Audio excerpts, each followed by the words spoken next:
DWIZ, programang sasakuhin ang iba't ibang isyu at mga balita. Karambola sa DWIZ.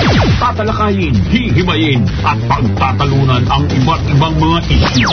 Karambola sa DWIZ, programang pwede kang mag-react pero pwede ka rin mas-ras.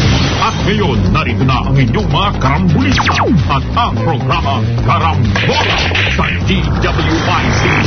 Magandang umaga. Welcome to Karambola. Kasama sa Impilan, Conrad Badal, Jonathan De La Cruz, Joel Laksamana. Ako po si Trixie Cruz Angeles. Mapapanood at mapapakinggan kami via our website, twiz882am.com. Dito maaari ninyong i-download ang DWIZ app sa iOS at for Android phones. Live din po kami sa aming social media accounts, Facebook and YouTube. Live streaming po kami. Don't forget to like, share, follow, subscribe, and join our very exciting comment section. Para dun sa mga nakikinig sa atin sa radyo, may text line po kami, 0999-376-6768. Ulitin po natin, 0999-376-6768. Mapapanood po kami sa aming digital free TV, Aliw 23. On Sky Cable, we're on Channel 72. Sa Signal, Channel 24. Sa TV Plus, Channel 27. At sa GMA Afford the Box, Channel 25. Available din po kami sa ibang mga digital TV devices and receivers. Rescan lang po para lumitaw ang Aliw 23. Magandang umaga. Good morning! Good morning. Wala ba may birthday? Meron. Gusto lang natin... Huwag na natin batiin. Si Undersecretary Marlene Barua. Yap. Ng Department of Agrarian Reform, former Secretary General of our House of Representatives. Oo nga, no? Birthday, Marlene. Maligayang bati po sa inyong kaarawan. Masarap ba ang pansit pag umuulan? Hindi, ano? Uy, tagal na yan. Masarap ang pansit pag tumatagal. Pag tumatagal. Tsaka yung mainit-init. So, merong a certain, Dr. Jojitan. Siningil talaga. Sorry. A certain Dr. Jojitan na nagpapapansit daw. Hindi ako makarinig ngayon. Hirap? Umuulan eh. Umuulan. Ay, nakakabingi pala yung ulan. Maganda yung binanggit mo kung Jonathan, ang pagkain mga Pilipino, maraming pagkain Pilipino, pag tumatagal, mas sumasarap. Masarap. Adobo. Adobo. May kaibigan akong asawa niya Amerikano. At even ako nung nandun ako sa US, pag lumagpas na doon ng 5 araw sa fridge, tinatapon na nila. Mali. Hindi! Waste. Ang Amerikano, wasteful eh. Hindi na gusto yung amoy, hindi na gusto yung look. Meron kasing bacteria, maski na nasa fridge. Ina-atake yung food. Siguro kaya food poisoning yan. Praning sila doon. Ano ba yung tawag doon? I forgot the name of the bacteria. Ako nga ang adobo, hindi ko kahit na nasa fridge yan, hindi po forever pwede. Hindi ko tinitira adobo. Pag bagong luto, ayaw ko. Tsaka lalo na kung lubog siya sa sauce. Hindi nga, yung idea nung tumatagal ang adobo is the fermentation. The vinegar. Kasi it inhibits bacterial growth. Mas sumasarap because of the fermentation. Ano pa ba dishes? Saka mas masarap yan kung... What you're saying is not all food. Kung sinunod mo yung ginawa ni Ramon Concepcion na menu, na adobo, pinakamasarap yun. Talaga? Oo, iba-iba yan. Teka, hindi ko pa nga nakita. Standard eh. Hindi ko pa nga nakita yung standard. Meron daw. Standard. Meron? Meron. Hindi ko pa nakita. Puti, adobong yung dilaw, etc. Ganon. Marami pong sumasawsaw dito sa traslasyon. Oo.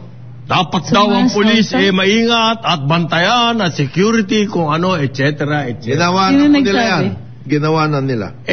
Alam nyo, maski hindi kayo nagsalita. 1 week before ready na sila. Puro may dada eh.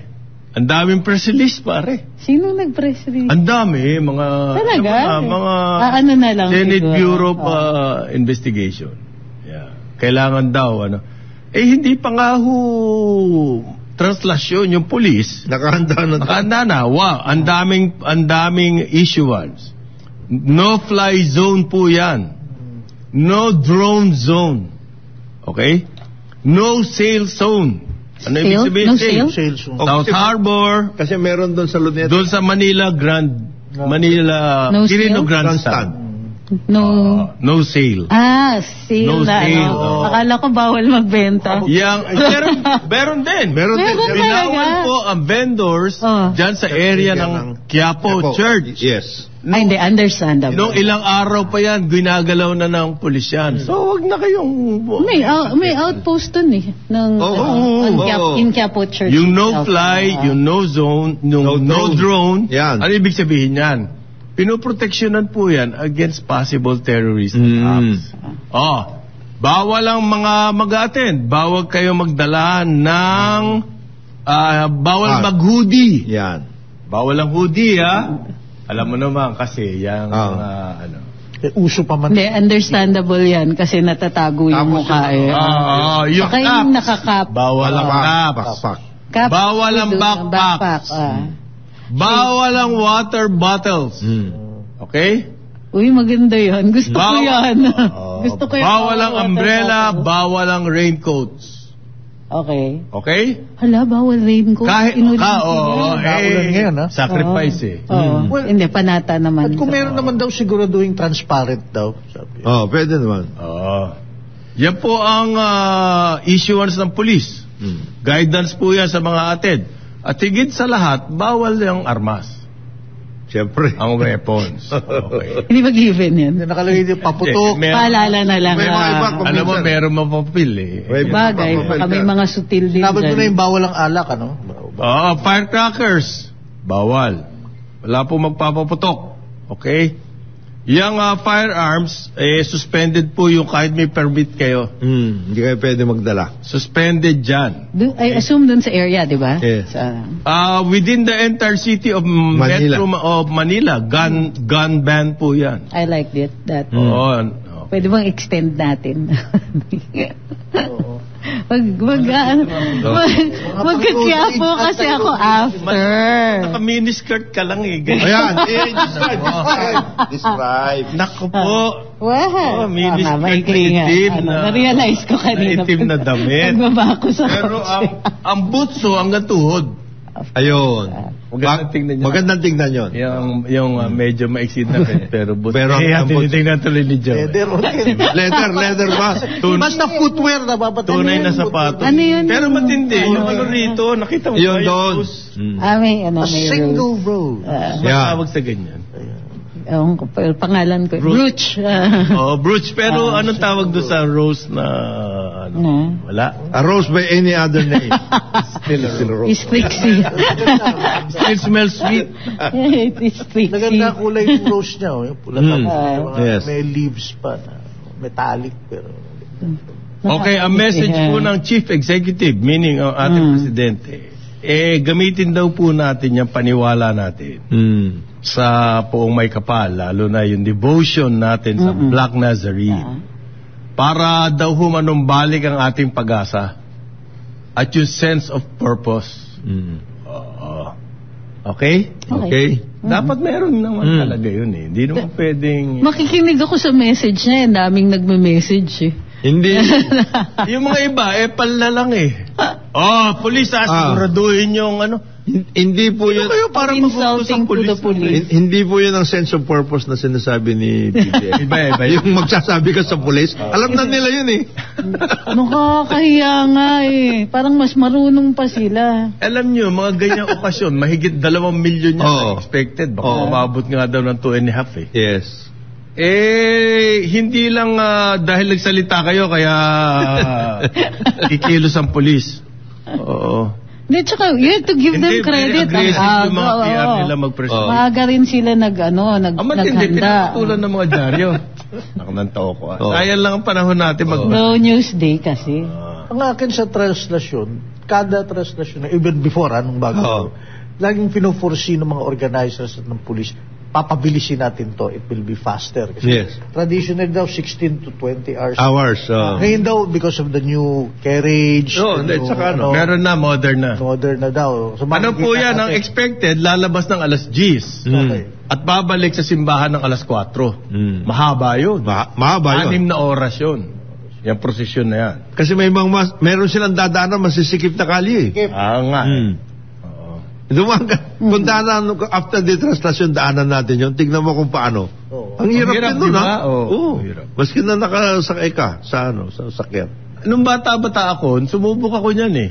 Hindi ko siya na gustuhan. Yung traslasyon. Kasi may mga kapitbahay ako eh. Nakatapak. Oo, nakatapak talaga sila. Pupunta kami doon. Tapos di ba hindi ko na-type eh. Umaakyat. Ayun na nga nagkakaroon ng pasikatan eh.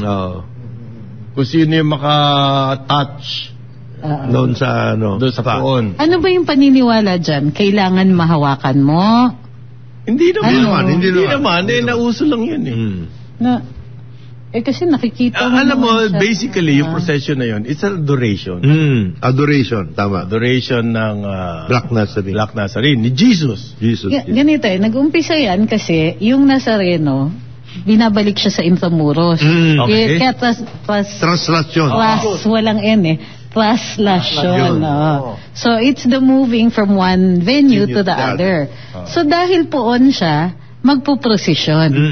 So yung prosesyon na yun yung nagkaroon ngayon ng mga deboto, nagkaroon ng prosesyon. Supposedly kasi may mga miracles nga. May mga answered prayers. May mga devotions. Meron siyang mga mga devotees na very specialized para sa Nazareno at sa Nazareno alone. Nagbibihis pa sila.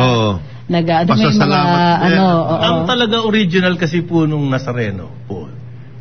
Dala yan ng mga Agustinian. Mga Agustinian, ang simbahan nila, doon sa sinasabi ni Tris. Doon sa San Agustin Church. San Agustin Church. The oldest church in the country.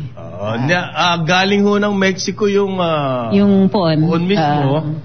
At ang kwento, nasunog yung barko. Nagkaroon na sunog sa barko, kaya naging itim. Hindi ba, akala ko itim talaga. Siya lang ang nag-survive. Pero hindi, ang sinasabi, talaga daw itim yung kahoy. Kasi yung kahoy. Yung kahoy, parang mahogany siya na Doon ho sa barko, nagkasunog na. Tapos 2 beses pang nasunog yung Quiapo Church. Pero that was in the span of since 1700s. Tapos miracle of miracles na nagsusurvive. Siya lang ang nagsusurvive. By the way nagsusurvive siya ng mga earthquakes. Yes. And the World War II bombing. Considering, wasak lahat. Pero lang yan. Considering a lot of Quiapo used to be swamp.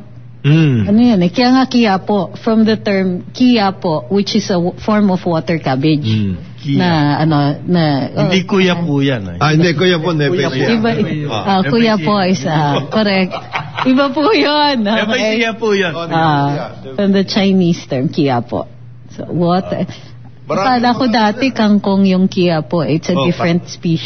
Marami tayong mga kaibigan na na pumupunta. Noli de Castro, si Vice. Taon-taon ba si Yes, taon-taon. Maski na tumupunta. Tapos bilib ako sa mga tsaga. Tapos si Teddy Boy, pumunta rin doon, kaya niloloko namin noon. Kasi sabi niya, ang ganda ng translasyon. Sumasama ka ba dyan sa sa Ford? Hindi, nandun ako sa Mercury. Yung Mercury. Sa taas, dumudungaw siya doon.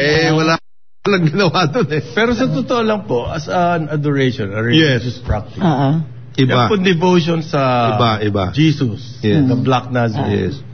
Ay hindi lang po tuwing translasyon. Yes. Sa totoo lang po yan, every Friday yan. Kaya si Amba natin. Every Friday. Deboto pa na si Amba. Every Friday. First Friday, lalo na yung first Friday. Nandyan siya sa Quiapo. Every first Friday. Si Amba. Pero every now and then, mayroon pang mga reflection, studies. So hindi siya kumbaga one time big time. Natatangil lang ito. January 9. It's a whole year activity, lifestyle na po yan. Yes. May mga kaibigan tayong gano'n. May mga lifestyle. Every Friday. Ako ganyan. Every tapos Friday. Sisimba sa Quiapo. Tapos yung mga meetings ng mga deboto every first Friday. Meron din gano'n. May meeting yan. Meron. Meron naman akong kaibigan galing sa Loyola. Pupunta doon ng sabi ko, hindi ka nakikipag-debot, hindi ka kasama dyan. Pupunta ka doon, then meron kang mini-meeting doon. Na kunyari nag-ano ka doon. Pupunta tayo ng ganito.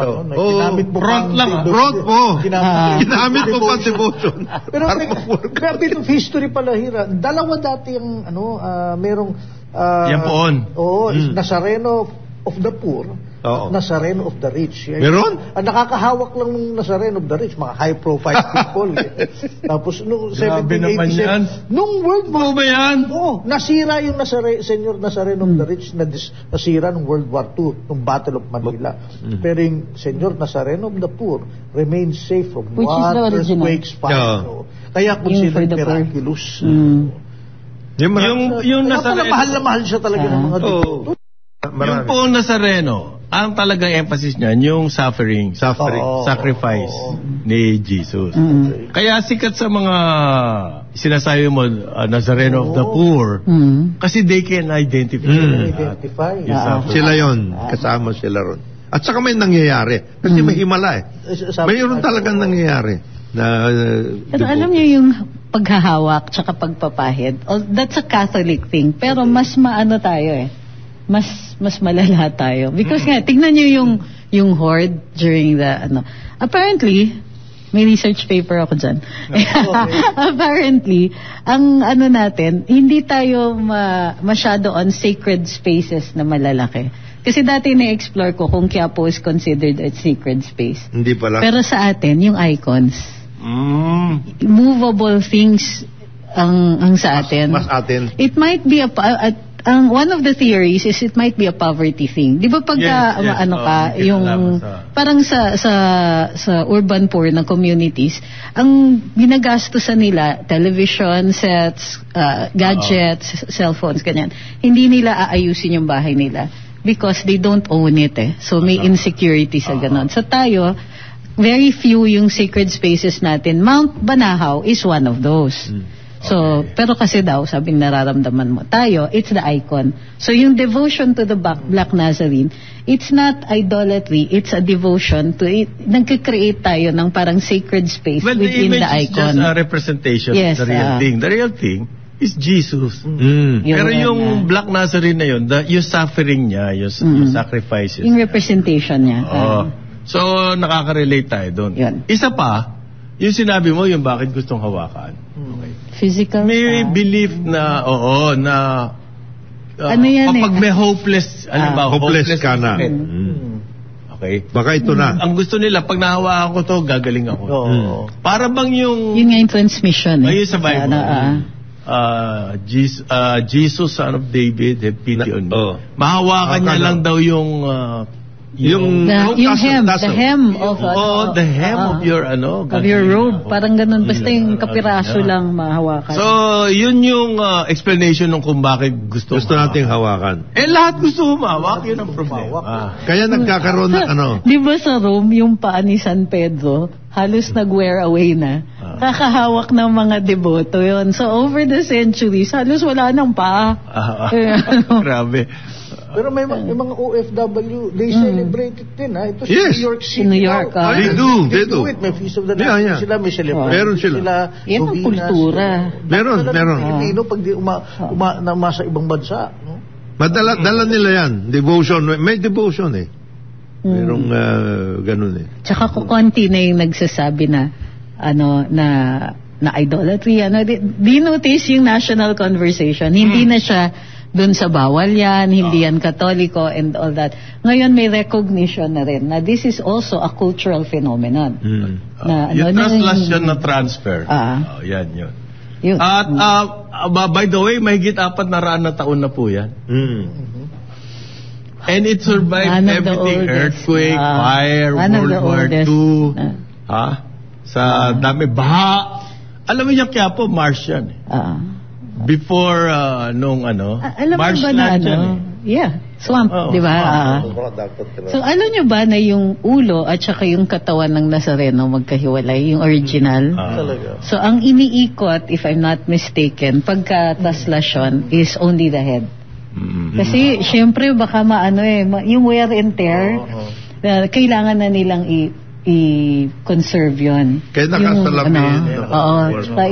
pinoprotektahan na talaga yan because of the age. At saka yung syempre yung people want, nagkaka-surge ng tao, di ba minsan? Although hindi pa nangyayari na nahulog yung poon.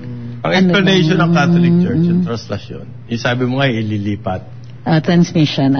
Physically, ililipat yung from power. Luneta, galing nga yan sa mga Intramuros, ilipat sa Quiapo. Ang doon, ng Catholic Church, explanation, parang you are remembering yung carrying of the cross. Sa papuntang Calvary. Papuntang Calvary. You are remembering that. Your suffering ni Jesus. Yun ang explanation ng Catholic Church. Although the explanation came later. Dati it was just really practical. I forgot the practical reason. Parang inaano yung simbahan. Basta, parang dapat yung Nazareno, for certain masses, dapat nandun siya sa Intramuros. Even the barefoot, kasama sa sacrifice. Ngayon, umuulan. Kasama rin, yes. Kasama na rin. Kasama rin yan. Well, kaya maraming mga, yung medical, tawag doon, yung sa... May units, may mga, marami sila. Kaya, itong activity na ito, it has survived anything, and it will survive itong mga statements ng mga nagsasabi. O mga pulis, it will survive. So kung nandun ka, nasubukan ba yung kapitan yung tali? Hindi. Mahirap yun. Hindi ka makakalapit doon. Alam mo, merong mga dyan. Mayroong grupo talaga na assigned. May assigned dyan. Na sila. May assigned dyan. Tsaka may mga sikat. Yung may mga sikat na matagal na sila dyan. Sila na yung nakikinggan. Merong ganong grupo. Meron. Hirap. Matitignan mo lang. Pero yung sinasabi natin, yung transfer nga, from Luneta to Quiapo. Nung simula, ganun lang yun. Tapos, alam mo yung touch, pinag-iisipan ko yan yung healing and everything. Pero nasa kultura natin yan. It's part of it. Kumusta ka? Gaganyan ka sa balikat, diba? Tayo rin yan. Filipino culture yan. Oo. Sa mga Westerners, hindi ko sila nakikita ng ganyan. Hindi. Except the Italians. Sa mga Westerners, ang ginagawa... Italians, hahalikan ka pa dahil. Beso-beso. Lips pa. Hindi pa ako nakaano. Hindi, lalaki sa lalaki.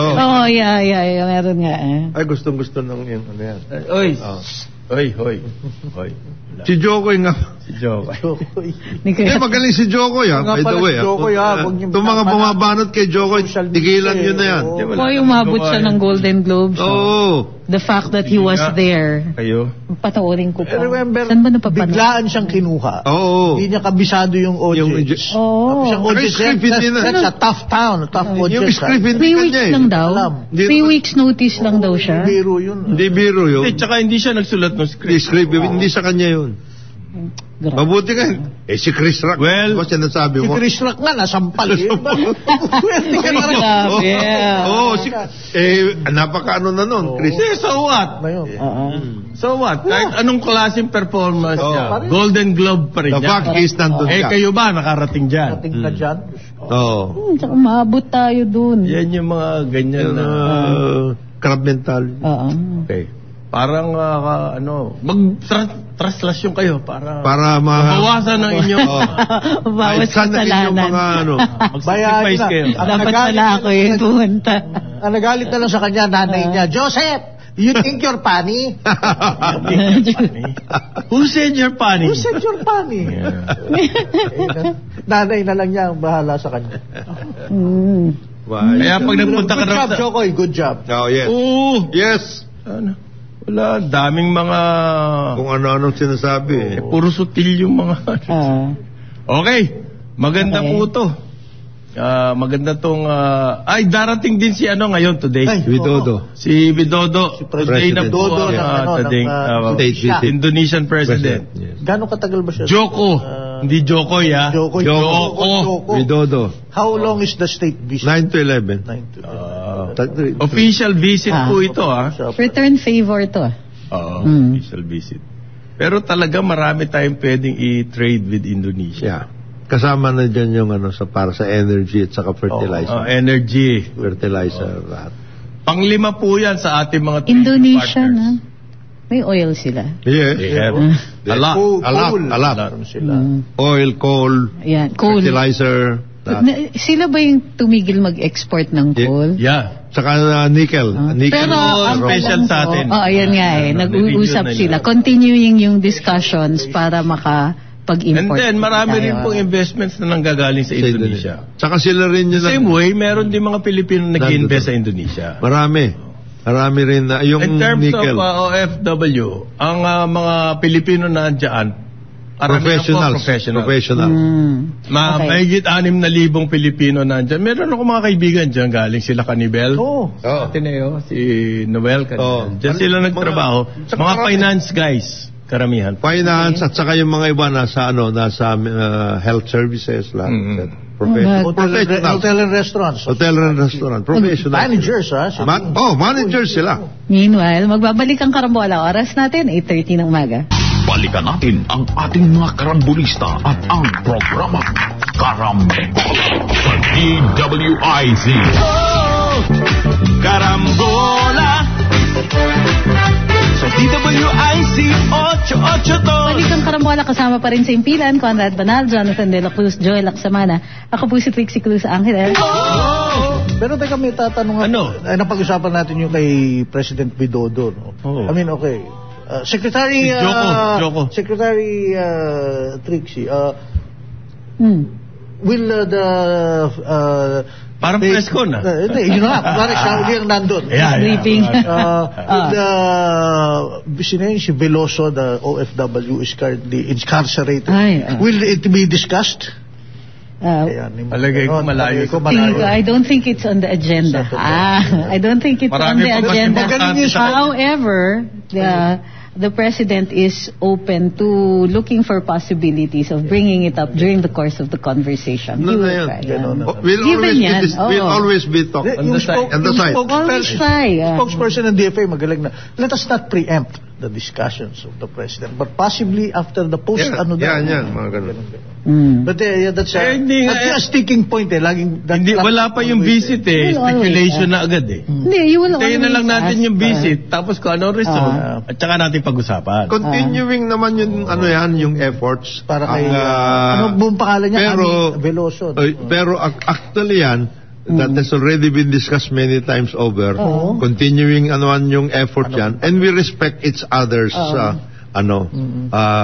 grounds. But kumbaga, as President, he will always try. Kumbaga dapat given na yun, na if there is an opportunity, kukunin niya yun.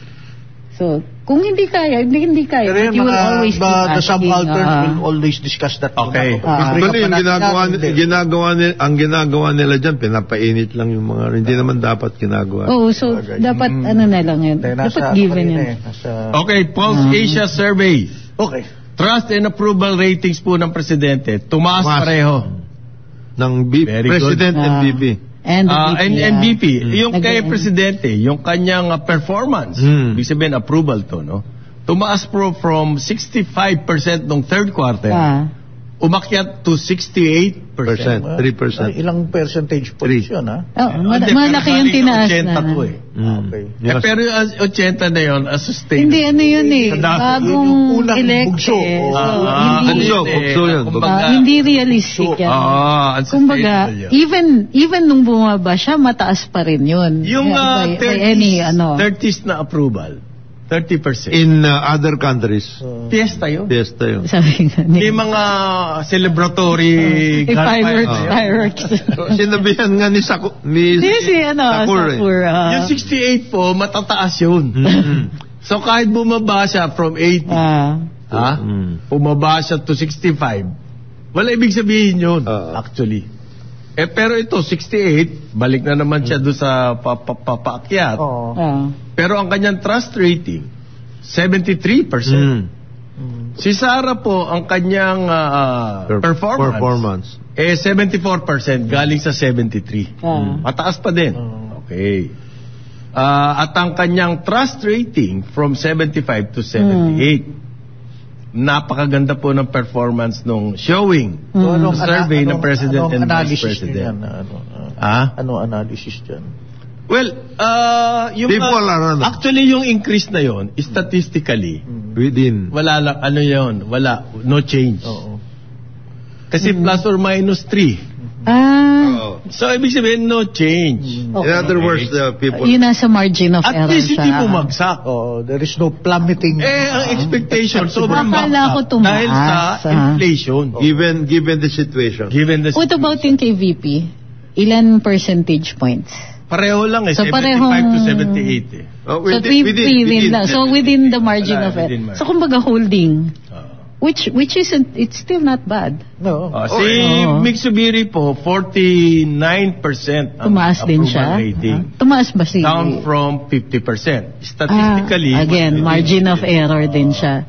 Si Speaker... Si Speaker po, 39%. 39% approval. From holding din siya. 41% approval. Still within the pero...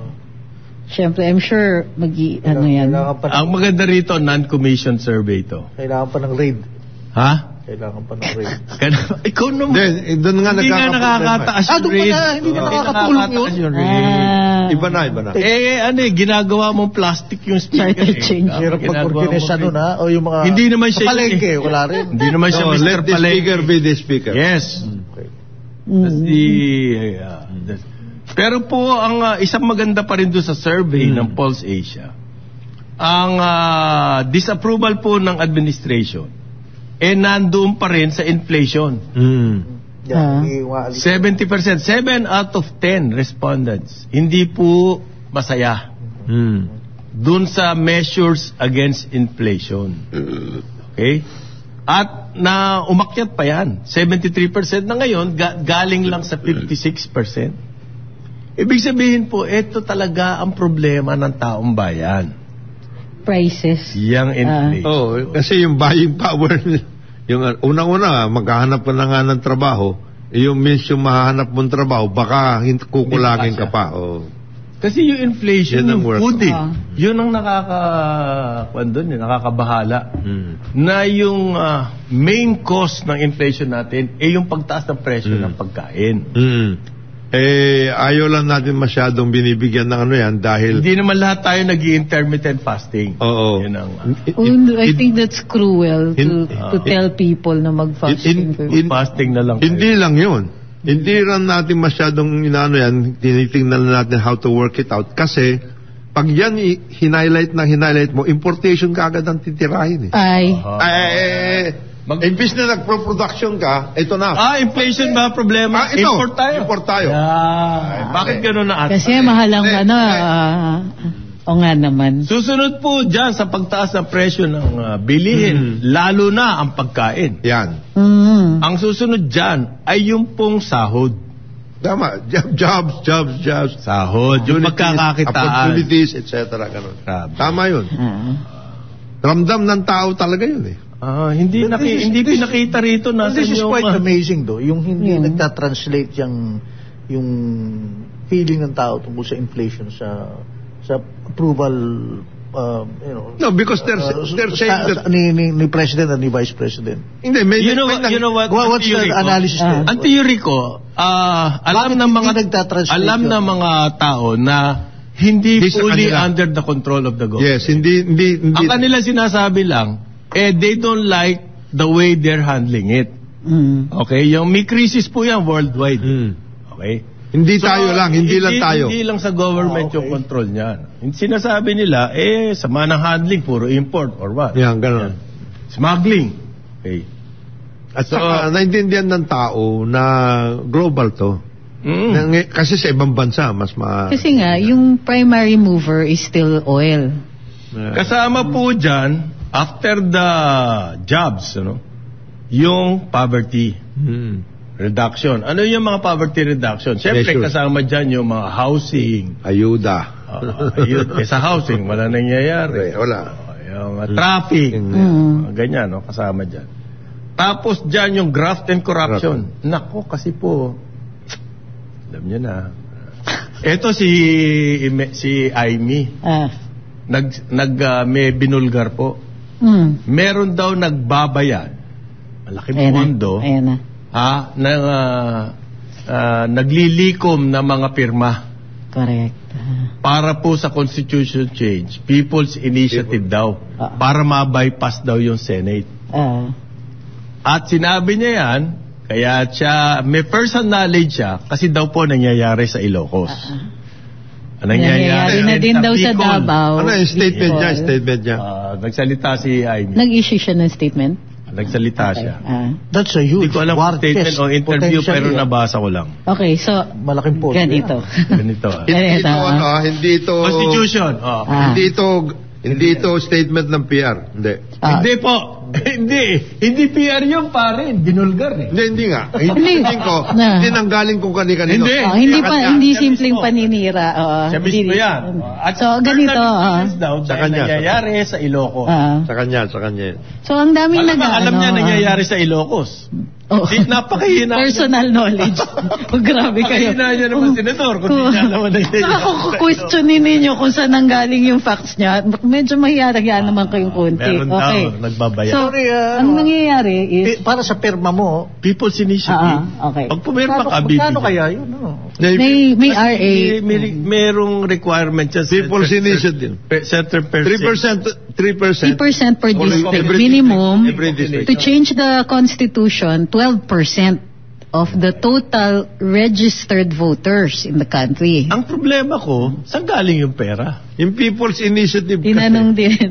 Yun ang pinag-iisipan ko dyan. Sino nagpopondo dyan? So you have to program find out. cost yan. We have to know kung sino yung nag-promote ng People's Initiative. Is there a group? There should There's be. a name na nakalitaw dun sa There should be somebody or a group that is handling it. Dun sa petition, lumilitaw yung pangalan ng a certain Attorney Anthony Abad or Tony Abad. Dahil niya, NFA dati ni GMA. Yes, si Anthony. Okay. Lawyer yan. Lawyer. Tapos, siya yung... Anak ni Mila Abad. Mila Abad, yes. Okay. So, yung dito is that, yun lang, hindi nakalagay yung grupo. So, marami na nga reports, pinupost pa sa sa social media na, pero yung term na ginagamit ay kaakibat ng ayuda. So, meron daw pinamimigay na ayuda ang mga barangay. Pero pinapipirma rin. Pero pinapipirma sila. Hindi yun nga, kaakibat nga. Parang either kasabay ng ayuda. So government money yung ginagamit? Hindi maliwanag yung part na yun. Basta, pero ang tawag nila, ayuda. Okay. So, tinignan ko rin, yung proposal dito is dahil merong People's Initiative under RA 6735. Or an act providing for People's Initiative. Yung People's Initiative, nasa saligang batas yan. As one of the means of amending the Constitution. Meron ba yung implementing law yan? RA 6735. Pero... pag ni pero na tabain to, kinakabahan ko Grabe, dalawa yung cases related to it. Pero, may batas pero... In 1997... merong grupo na gusto nila amyendahan yung saligang batas for term extensions. Okay, 1997. Sino ba presidente nun? Ano yan? Ramos. Yun. For term extension. Si Ramos yan. Kasi noon nagka-campaign sila na mabago ang Constitution para maka-extend si FBR. So, ang problema, unang-una last minute. Hindi, tsaka lakas na resistance. From all sectors. Tapos na. Kumbaga, okay, we're next na. Okay. Sabi ng Supreme Court, yung RA 6735 is incomplete.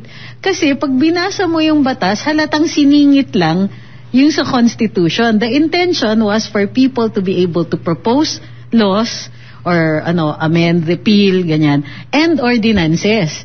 So yung pag tinignan mo yung mga provisions, singit yung sa kasi walang initiative on the what do you mean? Ano sinabi ng singit? Na pwedeng People's Initiative sa Constitution? Hindi, sabi ng Supreme Court, compared to the number of provisions dun sa pag-amyenda ng batas at mga ordinances, iilan lang yung sa saligang batas. Considering na yun yung mas importante, at tapos meron pang mga portions dun na dapat din merong referendum on the law itself.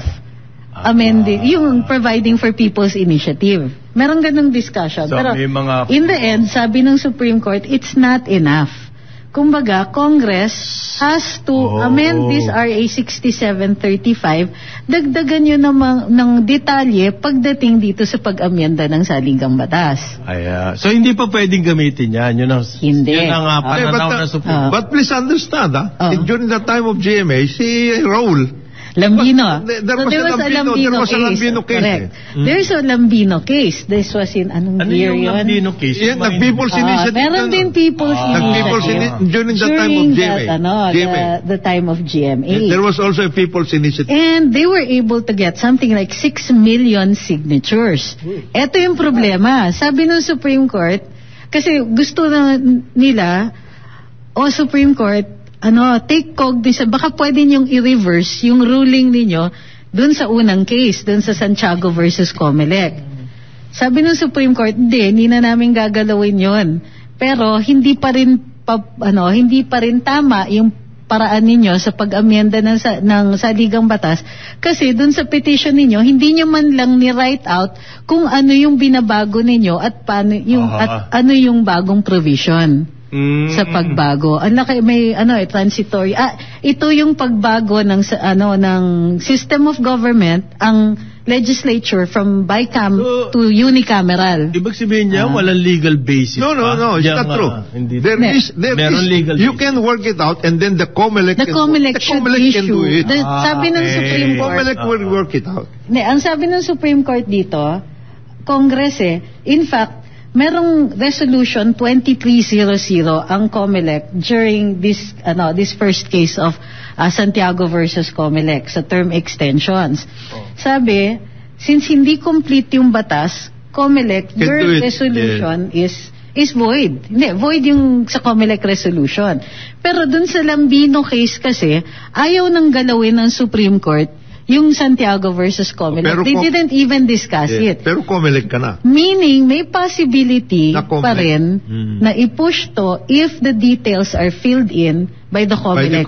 Pero you still have to bring it to the Supreme Court, ha? Iffy pa rin. Na maraming, hindi kasi ang natulog dito is Congress. Hindi pa natin kasi ginawa yan eh. So, hindi pa established ang mga paraan dyan eh. We have never in our history. It is not a perfect way of doing it at this point, but COMELEC can do it by way of certain things. Mayroong pwedeng gawin. So, you can still work out a people's initiative despite all of this legal impediment. Then ask the court to reverse. Mag-ayos kayo sa COMELEC. If the COMELEC says, okay, go ahead, work it out, etc., then you bring it to the court. Ganun ang mangyari. Someone will anyway, di ba? Definite yun. Siguro. That will definitely be brought to pa lang pinagpaplanuhan na eh. Definite. Yung sinasabi ni Trixie is correct. You have to say, ano bang gusto mong palitan? Kailangan What is it? Kasi specifically. Sa People's Initiative kasi, you have to have a certain thing. Kasi wala nang debate so dapat nakasulat doon with precision. In fairness, the People's Initiative. Palitan ng pangalan ng Pilipinas? Parang if you have to be replace the outdated economic provisions daw, di ba? Yun nga ang sinasabi. But alin doon? Napakadami po economic provisions. Actually, hindi. That's also where people are suspicious. Kasi itong People's Initiative expands the powers of Congress. Ang ina-amend dito sa umiikot na People's Initiative is Article 17, Section 1, which provides that the Constituent Assembly at saka yung yung Constitutional Convention. Tapos meron din siyang People's Initiative. Kasi sa totoo lang, yung People's Initiative nasa Constitution yan. Pero sinabi ng court, kailangan may enacting legislation. Now, assuming lang na pwede ang People's Initiative. Bakit kailangan mag-People's Initiative? Ang sabi po ng mga senador, para maiwasan daw yung Senate. Sila. Change the Constitution. Yun ang kanila. Yun ang kanila side. Which has always been the case. Parati naman ba ngayon yan? Every time na meron ganyan, Ramos, totoo yan. ayaw namin yan kasi inaano nyo kami. Minamarginalize nyo kami. Kasi ako, naintindihan ko kasi right now, the Constitution doesn't specify. Pati yung boto ng Senado, walang dalawang point of view dyan. Dalawa yan. Mag-upload daw sila separately. Sabi na Senado. Sinabi ng mga kongresista, hindi. Jointly. At isang boto bawat senador. Ayun. So, pantay-pantay na tayo dyan. Siyempre, aalma yung kabila. Con-as yan. Yung con-as. Hindi, yun nga they have to work out. They have to work it out kung paano nila gagawin. Ngayon, bakit hindi ba dapat to amend the Constitution, para sa akin, there's only one way, constitutional convention. Bakit ang dami pang nasingit-singit na... Ako, I like convention, pero conventional wisdom says na ang mahal. So what? Because this is a very important... This is the basic document. Tapos tayo, magtitipid tayo dyan. Oo nga naman. Because we want debate. We want debate. Gusto natin. At saka, ang gusto natin... Sabi natin, this is our future. Tapos sabi, hihinayang tayo mahal eh. Hindi ba? Di ang gulo. The first debate should be, are we now in a position or should we now amend the Constitution? In the first place. That's the first debate. The second is, how are we going to do it? Di ba? Ngayon, ito sneaky nga eh. May pagka. Tanggalin mo na may pagka. Alay mo hanap buhay.